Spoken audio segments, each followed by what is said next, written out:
प्यारे बच्चों, ये है तुलसीदास जी का भरत महिमा। इसमें उन्होंने उस समय का वर्णन किया है जब भरत श्री राम को मनाने के लिए चित्रकूट जाते हैं। अयोध्या से वो चित्रकूट के लिए गमन करते हैं, उस समय का वर्णन यहाँ पर किया गया है। चलत पयादे खात फल पिता दीन तजी राजू। तुलसीदास जी कहते हैं कि भरत फल खाते हुए, पयादे माने पैदल, भरत फल खाते हुए पैदल ही वन गमन करते हैं।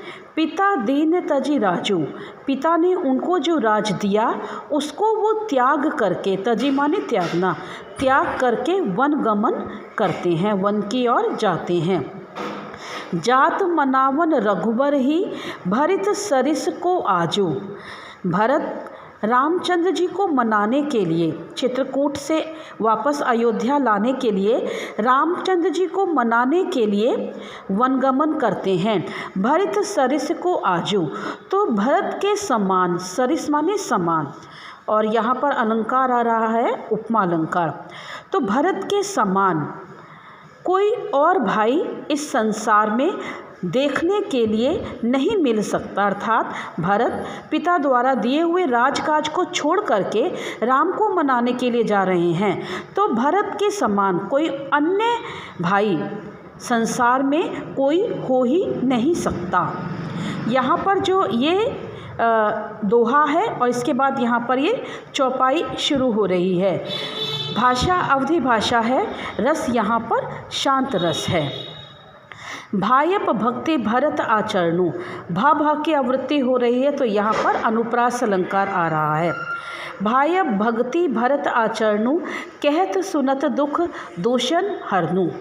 तुलसीदास जी कहते हैं कि भरत का आचरण और भायप भक्ति, भाई के प्रति भक्ति, वास्तव में वह अनुकरणीय है। कहत सुनत दुख दूषण हरनु, जिनका नाम लेने मात्र से या जिनका वर्णन करने से या उस वर्णन को सुनने मात्र से ही हमारे सभी दुख दूर हो जाते हैं, ऐसी भारत की अपनी भाई के प्रति भक्ति है। जो किछु कहब थोर सखी सोई, राम बंधु अस काहे न होई।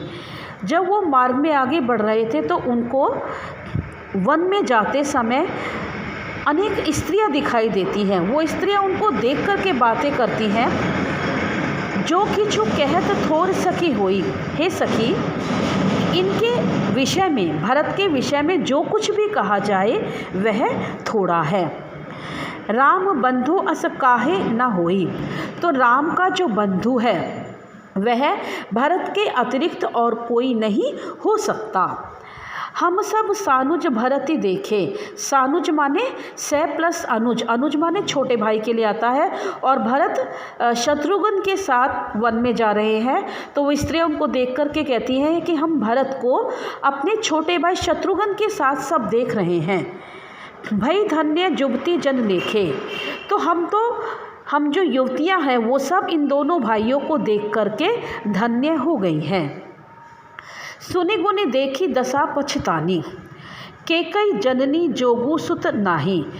वो इनकी दशा को देख करके पछताती भी हैं और कहती हैं केकई जननी जोगू सुत नाही, कि केकई भरत जैसे बेटे की माता होने लायक नहीं है। को कह दूषण और रानी ने नाही, लेकिन कोई कहती है कि जो भी कुछ ये हुआ है उसमें रानी का कोई दोष नहीं है। विधि सब कीने हम ही जो दाहिन, विधि माने ब्रह्मा, क्योंकि जो भी कुछ किया जाता है वो तो सब ब्रह्मा ने पहले से ही रचा हुआ है। अर्थात जो भी घटनाक्रम हो रहा है उसकी रचना तो स्वयं ब्रह्मा ने ही पहले से कर रखी थी। कहे हम लोक वेद विधिहीनी, वो अपने बारे में कहती हैं कि हालांकि हम संसार में ज्ञान को नहीं जानती हैं, हम वेदों को नहीं जानती हैं, हम ब्रह्मा को नहीं जानती हैं। लघुतीय कुल करतूत मलिनी, हम छोटे कुल की हैं। लघुतीय कुल, कुल माने हमारा जो वंश है या परिवार है वो बहुत निम्न स्तर का है। करतूत मलिनी, और हमारे भी कार्य भी बहुत निम्न स्तर के हैं। बसे ही कुदेश कुबाम कुबामा, कुबामा माने बुरी स्त्री, कुदेश कुबाम बुरा देश बुरा गांव। हम तो बुरे देश बुरे गांव में रहने वाली बहुत बुरी स्त्रियां हैं, अपने विषय में स्त्रियां कहती हैं। कह यह दरसु पुण्य परिणामा, लेकिन पता नहीं हमने कौन से अच्छे कार्य किए थे जिसके पुण्य के फलस्वरूप हमें इन दोनों भाइयों के दर्शन हुए हैं। अस आनंदो अचरज प्रतिगामा, हमें इन्हें देख करके उसी प्रकार आनंद मिल रहा है और आश्चर्य हो रहा है जैसे जनु मरुभूमि कल्प तरु जामा। जनु आ गया, यहाँ पे उत्प्रेक्षा अलंकार है। जनु माने मानो, मानो मरुभूमि कहते हैं रेगिस्तान। रेगिस्तान में देखा गया है कि हरियाली नहीं होती, रेती रेत होता है, कुछ भी नहीं मिलता। तो वो कहती है कि मानो मरुभूमि में, रेगिस्तानी भूमि में कल्प तरु उग आने पर जितना आश्चर्य होता है।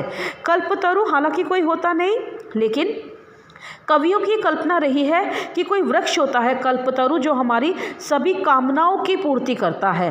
तो जिस प्रकार से रेगिस्तानी भूमि में कोई कल्पतरु दिखाए या कल्पतरु उगाए तो उसको देख करके जो आनंद और आश्चर्य होता है, वैसा ही आश्चर्य हमें इन सबको यहाँ पर देख करके हो रहा है।